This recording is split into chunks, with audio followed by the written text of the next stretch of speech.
80 ka mga balay alang sa mga nagpuyo kaniadto daplin sa Sapa sa Mandaue City. Formal nang i-turnover kaganina.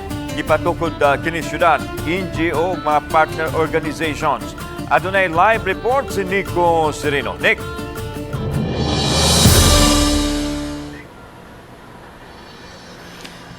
Yes, Lan, aminado ang syudad nga kaniadto dihang gipabalhin pa ni sila gikan sa mga danger zones paingon sa city relocation site daghang mga pagsupak o pagkwestiyon nga gihimo apan karon ana nga nasolusyonan ang mga suliran ug hamugaway ang kondisyon sa mga residente.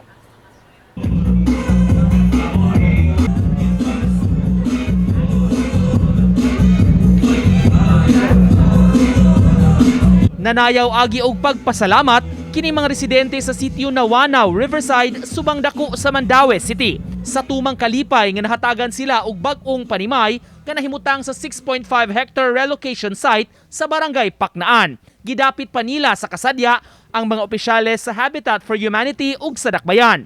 Ang kalihukan ug programa gihimo kaganiha atol sa formal nga turnover sa 80 ka mga panimay nga gipatukod uban ang lain-laing partners ug korporasyon. Tag 28 square meters ang espasyo sa dos andana nga core houses.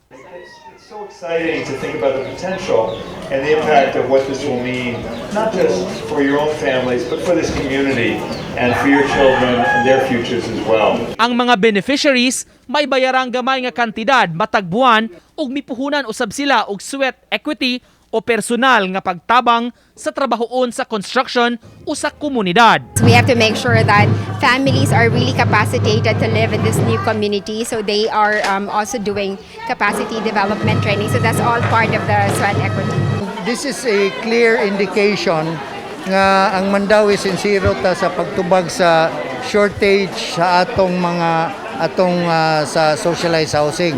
Unya klaro og tataw sa kaayo nga ang atong syudad tumong og tinguha nato nga di nato sila ipalayo ato silang gipaduol sa ilang trabaho. Ang dapit na himutangan sa mga bag-ong balay sa 6.5 hectare city relocation site sa barangay Paknaan.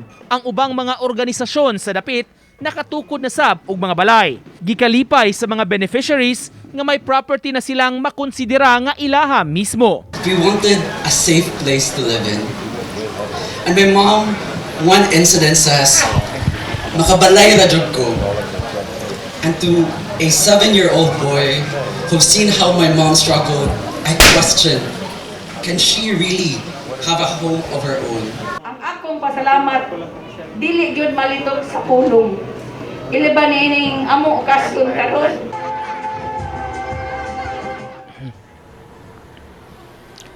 Kining maong dapitlan usa lang sa gitutukan sa socialized housing project sa Dakbayan sa Mandaue. Aminado ang mga city officials nga daghan pa og angayan nga ipahimutang nga mga residente gikan sa lain-laing lugar maong nanawagan sila sa pagtambayayong sa tanang mga sektor alang niining maong katuyuan. Lan?